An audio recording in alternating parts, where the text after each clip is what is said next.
We have lost a lot of people. We extend our deepest condolences to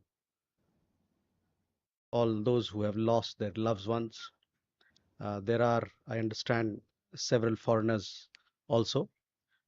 Those updates you will receive from the relevant departments, Ministry of Civil Aviation, Air India, and others. They are putting out something, I guess, uh, soon. Um, that's the latest that I can share. We also, it's still an evolving situation. Rescue operations are on, so you'll have to wait a little more time for exact details to be put out. But you would have seen, that everybody is concerned, and we once again convey our deepest condolences to all the families who've lost their loved ones. On Canada, we had a question from Shivam and also from you. So I will combine both these issues. As you are aware, our Prime Minister had received a call from the Canadian Prime Minister uh, last week. During the call, Prime Minister Carney had invited Prime Minister to attend the G7, and as you are aware, the invitation has been accepted. It was also an occasion for the two prime ministers to talk about India or reflect on India-Canada relations and how do we take it forward. As you're aware, India-Canada are vibrant democracies which are bound by shared democratic values and a steadfast commitment to the rule of law, and of course, very vibrant people-to-people ties. We believe that the forthcoming meeting between the two leaders on the sidelines of the G7 summit in uh, Kananaskis in Canada will offer an important opportunity for them to exchange views on bilateral and global issues and explore pathways to set or reset the relationship based on mutual respect, shared interests, and sensitivity to each other's concerns. Our views on some of these have already been shared publicly in considerable detail. Now, a specific question that you asked, Shivam, responding to that, I would say that there are existing mechanisms between Indian and Canadian law enforcement agencies that have discussed issues of mutual security concern over a period of time. This engagement is likely to continue. Sumita, your question about rare earths. Uh, we have been in touch with Chinese side. The Chinese Ministry of Commerce and General Administration of Customs in early April, as you would be aware, had announced the decision to implement export controls on certain rare earth related items. We are in touch with the Chinese side both here in Delhi as also in Beijing to bring predictability in supply chain for trade consistent with international practices. Uh, Siddhant, your question on the comments on made by interlocutors in the United States. See, the record of Pakistan, of what Pakistan actually is very clear. We all know Pahalgam attack is only the recent example of cross-border terrorism. I would remind you that only recently the conspirator, one of the conspirators of 26/11, Tahavu Rana, was extradited from the United States to India. Obviously, none of us have forgotten that Pakistan gave shelter to Osama bin Laden. It is significant that the person, and you would be aware, Dr. Shakil Afridi, who helped locate Osama bin Laden, is still imprisoned by the Pakistani military. Rishabh, a question about the comments from the Bangladeshi side. See, our approach to engagement with Bangladesh, our ties with Bangladesh is well known. I have said so from this podium several times. We want a positive and constructive relationship with Bangladesh that is anchored in the aspirations of the people of the two countries. Can we go forward? Keshav? Thank you, sir. This is Keshav Padmanabhan from The Print. I have two questions. The first one is the situation in West Asia. The US has put out travel advisories for non-emergency personnel in Iraq, has also put out a travel advisory in Israel earlier a few hours ago. And there is some tension between Israel and Iran being reported. Has the Indian MEA taken notice? Is there any such advisories on our nationals in the region, given the large population?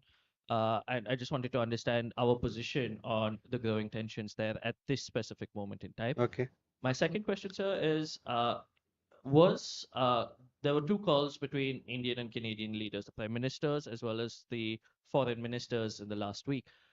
Specifically, sir, was anything raised on Sikh separatism or any law enforcement cooperation over the killing of Hardeep Singh Nijjar? Thank you, sir.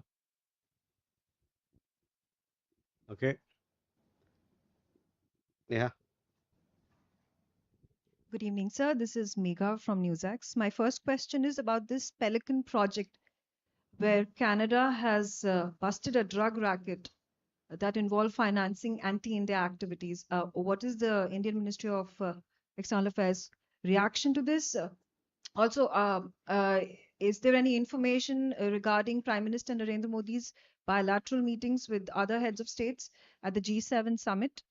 And also a reaction on source-based information that Asim Munir, the Field Marshal of Pakistan, has been invited for the military parade that is taking place on the 14th of June. However, the Indian general has not been invited.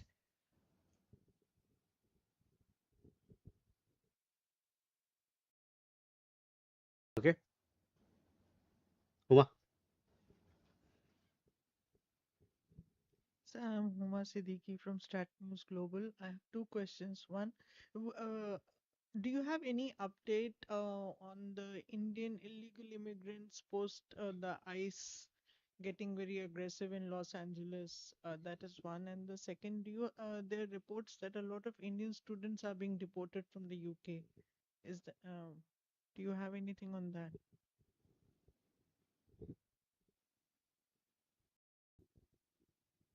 Please. So Kunal Dutt here from PTI. My question essentially is on the volatility in California, especially the Los Angeles, where we are seeing for the past couple of days the crackdown by the Trump administration. Is India monitoring the situation, given the fact that on the West Coast a lot of Indian community is living? Has any Indian family reached out to the consulate or the embassy in United States? And number two, Everybody's asking two questions. I would really urge that please keep your questions to one so that we can give chance to everybody. And I'm also in a position to answer all the questions because I have to take down in detail. So my request, please ask one question each. okay, should I get second question? अगली दफा कर लेना. Okay. ठीक. हाँ, Ajay. Jaiswal Sahib, Ajay Banerjee from the Tribune this side. Sir, when the Prime Minister goes to Canada, will there be, I'm just citing what you have said in these briefings in the past, that we have asked Canada to take action against illegal immigrants, gangsters, you named some of those, we named some of those, living in Canada. Will that matter of gangsters living in Canada be raised again with Canada? Gautam. Sir Gautam Bahri, the disturbing reports are coming out from Bangladesh that Rabindranath Tagore's, one of the ancestral house, which was actually converted to a museum, has been ransacked on a very silly excuse. So whether government of India has taken note of it, because Rabindranath Tagore he's written the two national anthems for both the countries. So it's a really a shameful. And if you allow me just to add, I know that. Oh, I will like to thank you. Okay, we have 5 questions, or I would say 7, 8 questions. So please, Keshav, first, the situation in West Asia. Obviously, we are following the developments very closely, and yes, we have a large diaspora population in that region. Our embassies all across the region, they are in touch with our community members and also guiding them on their safety and security. If we have any more updates to share with you, we will surely do. Um, on your question on the the talks between telephone conversation between leaders of Canada and India. See, we have put out a detailed press release as also we have through other mediums informed you as to what was discussed. And essentially, again, while I was answering the question earlier on Canada, I said both leaders have discussed uh, and reflected upon the bilateral ties. How do we take it forward as the next step or reset it? So obviously, when we get another chance to talk about our relations, these things would be very important as to what is the path forward for India-Canada ties. Having said that, I also spoke that we are two democracies. We are bound by rule of law. We have an expansive economic engagement. We have large people-to-people connections. Um, we have a big student community there. We have companies invested on both sides. We have technology collaboration. So there's a lot more. There are lots that can be discussed and um, for both countries to gain from each other's engagement. Mega on anti-India activities, whether it is Canada or anywhere else, we have made our point very clear, and our security concerns are important for us, and we expect our international partners to take into account uh, our concerns and act accordingly. Um, on the bilateral meetings and what sort of engagements that are going to be there, surely we'll be in touch with you and we'll keep you updated as things progress. Um, on on the on the invitation part, I think I would urge you to be better informed as to who are the people who are invited. There are foreign leaders who have been invited or not. So please, I would urge you to look at what has been what take your question to the American side. They will be in a better position to answer it. Kuma, on ICE action, I don't have any update on the kind of any update to share with you as far as Indian nationals are concerned.